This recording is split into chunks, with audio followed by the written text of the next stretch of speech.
Hey guys, Jake from Michigan here. Hope you're doing well. In today's video, I wanted to talk about something that we've been discussing on the podcast lately, and that's bedding. And in this video, I wanted to be a little bit more specific and kind of help you guys identify different bedding areas on your property. So if it makes sense to, you can incorporate those into your habitat plan. Now, there are so many different areas that deer prefer to bed in that we're not going to be able to cover them all. We're just going to be scratching the surface in this video, and I'm going to be using my property as an example. So I'm going to be traveling to different areas on my property that deer like to bed. I've witnessed deer, whether it's from sign or from the stand, bedding in these different locations, and we can kind of talk about why they like to bed in these certain locations. So hopefully you guys can identify these areas on your property if you have similar features on your property. And there's going to be no particular order as to how I'm going through these different bedding areas. I'm just going to be walking my property in a circle, kind of hitting these different bedding spots along the way. And this first bedding area that we are going to be talking about here, I'm actually standing in right now, and this is just the leeward side of a hill, and this one also happens to be a south-facing slope. So we don't really see a whole lot of deer bedding in this area throughout the hunting season in the fall. As you can see, this isn't your standard, high stem count bedding area. However, once that hunting pressure starts to die down a little bit, we start to leave our property alone, give it back to the deer. Starting in late December, when we start getting those colder temperatures, that cold north wind, we do start noticing deer bedding in this location right here. I've even kicked up a couple bucks that were bedded down right here. And again, they like to bed here for a few different reasons. When it's really cold and we have a north wind, they can bed on this lower part of the hill, which is the leeward side of the hill, to get out of that really cold northern wind. And as I mentioned earlier, this is a south-facing slope, so even on those cold days, if you have full sun, blue skies, this is an awesome spot for these deer to hang out, to receive the warmth from the sun. We've had a little bit of a heat wave here in Michigan. I think we've had like mid 30s to upper 30s for a few days. And as you can see, the snow is starting to melt here. But where it's melting fastest is where we're getting more sunlight. So again, we're kind of on the edge of this cattail marsh here. And so we really get full sun onto the bottom part of this hillside, and you can kind of see where there's more tree cover, more closed canopy woods. The sun doesn't penetrate it as easily. There's still more snow towards the top of the hill, but as we get more towards the southern side of this hill, the bottom part of it, where we get more sunlight, it starts to melt a little bit faster. So you can kind of see why these deer would want to hang out towards this bottom part. They just can get a little bit warmer, conserve more energy. That way they don't have to consume any more calories to replace that energy. All right, moving on to the next area that deer prefer to bed on our property. And this is going to be very similar to that last one that we were just at. And this is not an area that we see deer bedded throughout the hunting season. However, once temperatures start to drop, late December, early January, February, can depend on the year, we start to see more beds popping up in this location. And it's because there's a little bit more thermal protection in this area. So I don't know if you can see the white pines behind me. There's several more behind the camera. There's not a ton of thermal protection here, but there's just enough that the deer gravitate to this spot when they bed down. And just like in that last bedding area that we were at, where you can kind of see the snow is starting to melt on that southern part of the slope where it gets more sunlight, you can see underneath these pines, the snow is starting to melt a little bit more as well. That's because those pines kind of act like a roof as that snow comes down. There's not as much snow underneath those pines. They offer a little bit more thermal protection as well, a little bit warmer. So that's the first area that starts to melt. So we did have a deer kind of bedded right there. It's harder to see now that the snow is melting, but we had a couple beds back there as well. And there was a couple more behind the camera. But this is an area that, once the snow starts falling, the temperatures drop, I see a lot more beds in this location. So this is just one more area that you guys can be scouting on your property for deer sign, areas with a little bit more thermal protection, especially this time of year when it's a little bit chillier. And depending on where your property is located, the weather year to year, can you incorporate this into your habitat plan, into your habitat design? For example, if your property is a little bit further north, or maybe one year the temperatures dropped a little sooner than they have historically, deer might start shifting into these areas to try to stay a little bit warmer. And again, right now when it's a little bit colder, and we're into February now, is a great time to scout these areas that have a little bit more thermal protection. And this is also a great area if you're looking for sheds, because when you're looking for sheds, you want to be looking where these deer are spending more time when they're dropping their antlers, and they're going to be spending more time in these areas with a little more thermal protection, in those colder months when they drop their antlers. Okay, for this next bedding area, I'm gonna zoom out a little bit or put the camera a little further back to hopefully give you guys a better idea as to what I'm talking about here, paint the picture a little bit better. But this bedding area is gonna be one that you might be able to find from a satellite map. And it has to do with a point or a peninsula that kind of jets out into an area with standing water. So this can be a lot of different things. It could be flooded timber, I'm dealing with a cattail marsh here, could be just a flooded swamp. Anywhere where there's a section of dry land that kind of shoots out into this wetter area. And deer really like bedding out on these peninsulas, these points, or like these islands sometimes, because they're just very safe. And this is an area that we see deer bedded a lot during the hunting season. Again, like around the outside of this, you can see, it might not look like it right now because we just had that heavy snow that pushed a lot of it down. But on the outside here, that's normally standing 12 feet tall.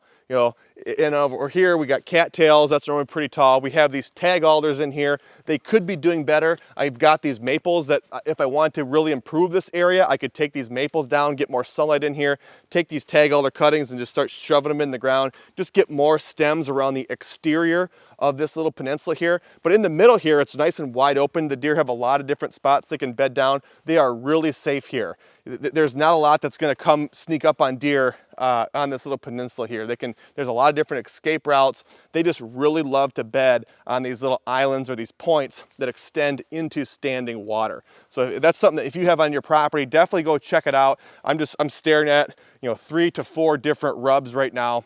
This is one of the better natural bedding areas here on our property. And I didn't have to do much of anything to have deer bed here. They were already bedding here, but I did try to make it a little bit better. All that I've done so far is just clear out the middle. There was a lot of sticks, a lot of logs in the middle here. So all I did is I kind of opened it up a little bit more, give these deer more spots to lay down, a little bit more comfortable areas to lay down.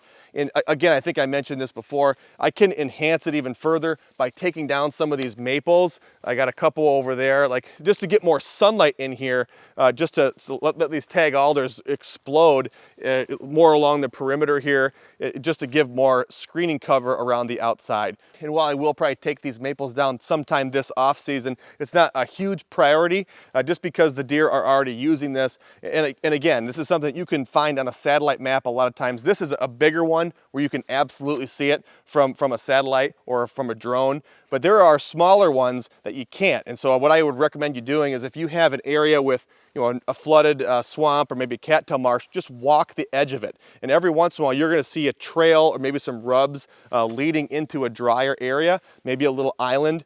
That's a great spot to scout for existing deer beds. And if you can, again, work that into your habitat plan or just know it's there, maybe you can carve a trail out of that leading towards a stand location. Just knowing where these deer prefer to bed naturally is a huge advantage when you're trying to set up your property. We're standing in the next area that deer prefer to bed on our property, and depending on the habitat type on your property, this is likely an area that you can encourage deer to bed on your property as well. And this is just a small little clear cut, a small little timber bedding pocket on our property. And the reason that deer really like to bed in these areas is because as you start taking these trees down, as you can see, you kind of get some tops that they can bed up against. You're also going to get a lot of new growth from these the stumps. Certain trees will really shoot out a bunch of stump sprouts. We have some hinge cut trees in the background that maybe you guys can see. Those are still alive. I think, where is it? This guy right here, this one's still alive. And this red maple right here, you can just see this is 1 year. So this tree was cut last year, I think in January. We're in February right now, so 13 months. And look at this, is 1 year's worth of growth right here off of that red maple. And the reason that this one was did so well is because there was another top that was right here, so it really protected all those little stump sprouts. There's other stump sprouts around here that didn't do as well as this one because they got browsed back, but this one, it just exploded because it was protected by this other top that was sitting right here. So I have since cleared that out, and so to give the deer access to all this nutrition that's within all these young sprouts. But this is an area that you can create on your property. If you have an area that it's open hardwoods right now, deer don't bed there, you want to encourage bedding, just take a lot of trees down, get as much sunlight as you can into this location. Try to start the new growth process. I got some blackberries and some raspberries coming in. Again, you get a lot of these new shoots from the stumps. If you're able to hinge cut trees, if they're the right size, right species, you can get a lot of food and woody browse from these tops as they stay alive for years.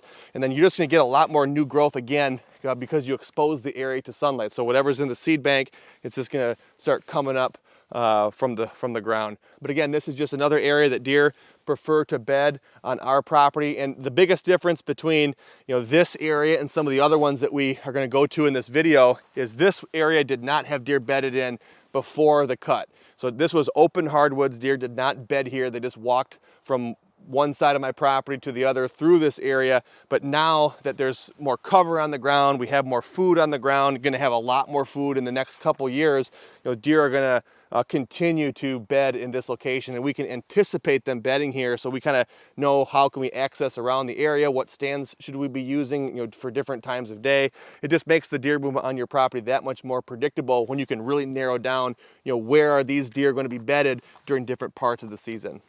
All right, so we're at the second to last location that we're going to cover in this video where deer prefer to bed on my property. And this is one that I would say that most of you have on your property because it comes in a lot of different shapes and sizes.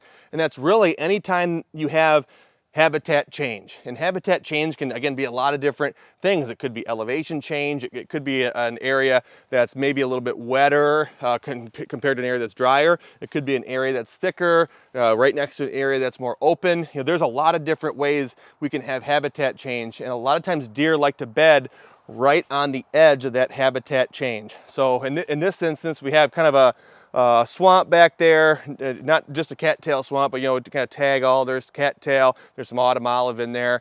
And on this side of it, we have, we're kind of transitioning into that upland setting behind the camera. But right here on the edge, it's that transition zone. And you can see it's a little bit more open right here. And deer really like to bed right on the edge of it. And so this is something that you guys can be scouting on your property. Most properties are not just a square 40 with open hardwoods.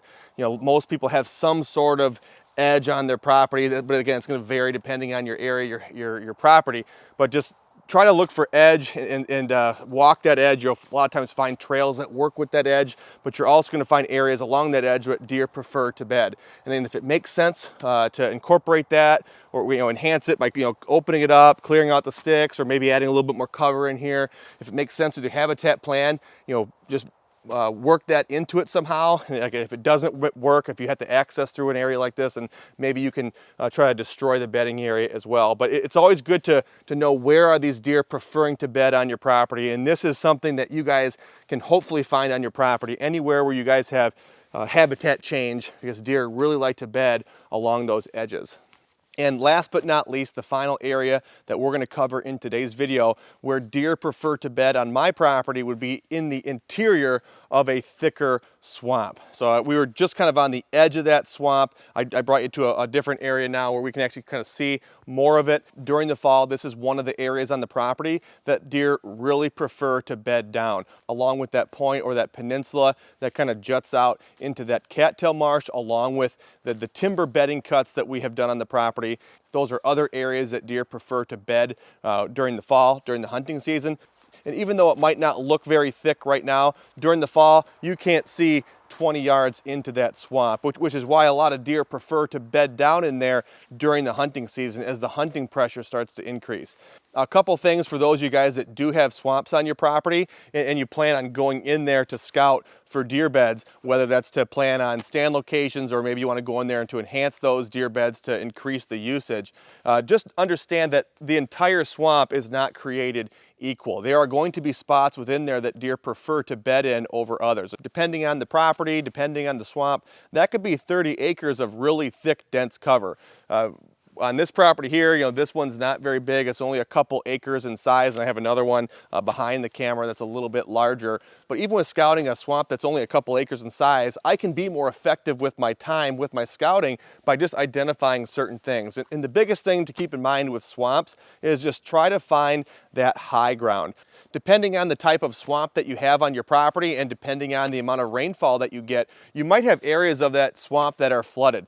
And deer do not want to bed in water. They prefer to bed on that higher ground. And one thing you can do to identify some of these higher areas is just start looking for larger trees within the swamp system. So not necessarily the swampy trees, the swampy shrubs, the willows, the dogwoods, the alders, but if you see a clump of pines, I can see a red maple back over there. There's a couple basswoods back there. Try to look for these areas and then maybe start your scouting there. A lot of times when you have these larger trees within the swamp, that area is a little bit higher, and a lot of times if that area is cleared off, there's a little flat spot for the deer to bed down, you're going to find deer sign there. These deer really want to bed somewhere that's a little bit higher. One, stay out of the water, and maybe give them a little bit of a visual advantage within the swamp. So hopefully that helps some of you guys that do have swamps on your property, identify some of those areas that deer would prefer to bed. But that's gonna do it for today's video on different areas on my property here in Michigan that the deer prefer to bed in, whether they're natural locations or areas that we made ourselves. If you guys do have any questions, drop those in the comment section below, and please let us know if we can help you change your property for good.